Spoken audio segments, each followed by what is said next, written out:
Miongoni mwa ripoti tuliokuwa nayo leo hii, tunatazama ni kwa nini rais wa Marekani Donald Trump anashindwa kuyatumia majeshi yake katika kufungua mlango bahari wa Hormuz na hivyo kuhitaji msaada kutoka katika mataifa ya NATO na washirika wake wengine. Endelea kuwa nami uweze kufahamu kwa mapana. Baada ya kuanzishwa kwa vita katika eneo la Mashariki ya Kati ambapo Marekani na Israel kwa pamoja ziliamua kuishambulia Iran mnamo Februari 28, ni wakati ambapo Iran ilitangaza kufunga mlango bahari wa Hormuz, ambapo imesema kwamba hakutakuwa na meli ya mafuta ama gesi ambayo itaruhusiwa kupita katika eneo hilo la mlango bahari wa Hormuz. Ikumbukwe 20 hadi 25 kati ya mafuta ulimwenguni hupitishwa katika eneo hilo la mlango bahari wa Hormuz. Ni eneo jembamba ambalo hutumiwa na mataifa mengi ya Ghuba ya Kiarabu katika kupitisha meli za mafuta pamoja na gesi katika eneo hilo. Ni eneo la kimkakati la kiuchumi la dunia pia, unaweza ukasema hivyo. China, India ambao pia ni washirika wa Iran wamekuwa wakitumia eneo hilo pia katika kupitisha mafuta yao, lakini nao walisitishwa katika usafirishaji licha ya kwamba kuna taarifa zilizokuwa zikieleza kwamba kuna meli za mafuta za China zinazopita katika eneo hilo, huku India ikiendelea na mazungumzo kuhakikisha kwamba inapitisha meli zake. Viongozi wa India akiwemo Waziri Mkuu Narendra Modi alizungumza na Rais Masoud Pezeshkian wa Iran juu ya kuwasaidia kupitisha meli zao.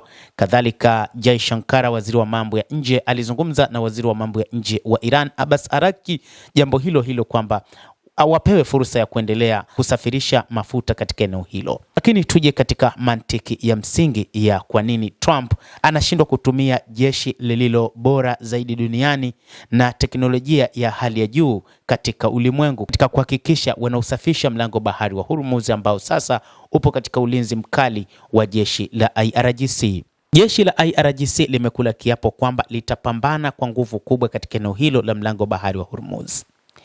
Rais wa Marekani Donald Trump, moja kati ya kitu ambacho anakihofia ni matumizi ya gharama kubwa katika kuhakikisha anausafisha mlango huo. Baadhi ya wachambuzi wanasema kwamba si rahisi kwa rais huyo peke yake kutumia majeshi yake yote kusafisha mlango huo bahari wa Hormuz, lakini pia ni kwa sababu ya namna ambavyo jeshi la Iran limejipanga.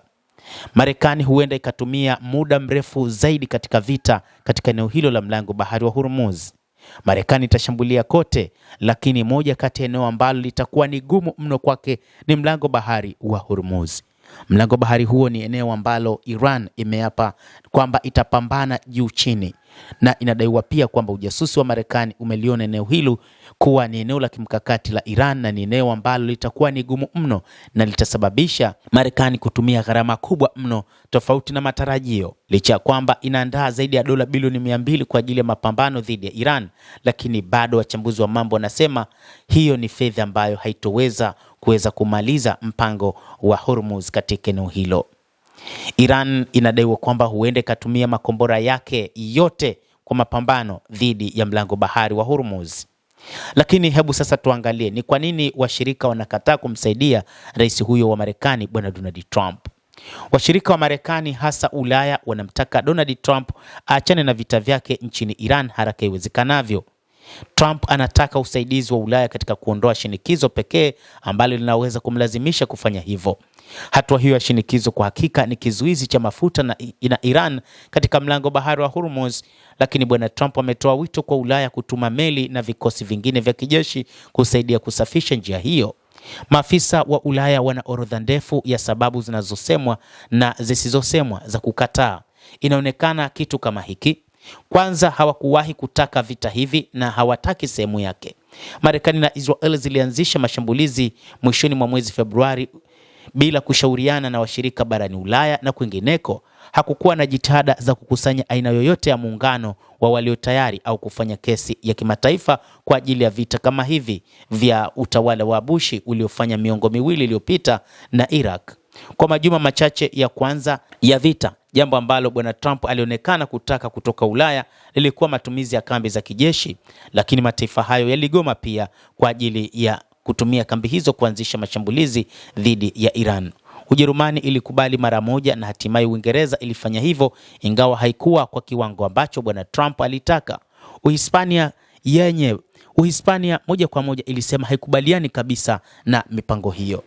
Hata hivyo, sababu zingine ambazo zinatajwa ni kutokana na ubabe wa rais huyo wa Marekani Donald Trump, namna ambavyo anazichukulia nchi za Ulaya.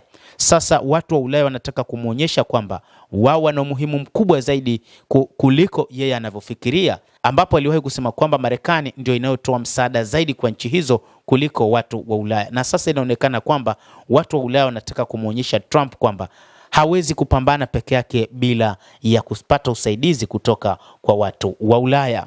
Mtazamaji wa The World News, kuna mambo mengi ambayo yanatajwa ni kwa nini watu wa Ulaya wameamua kumwachia peke yake rais wa Marekani Donald Trump, na inatajwa kwamba kuna uwezekano mkubwa kwa siku za usoni kwa Marekani kuweka vikwazo kutangaza ushuru mkubwa zaidi kwa nchi za Ulaya, na hapo atakuwa rais huyo wa Marekani atakuwa amekosea zaidi, kwani kuna uwezekano wa kuwepo kwa muungano wa kiuchumi wa nchi za Ulaya na kutafuta washirika wengine, ikiwa ni pamoja na China ambaye anaonekana ni adui mkubwa wa Marekani.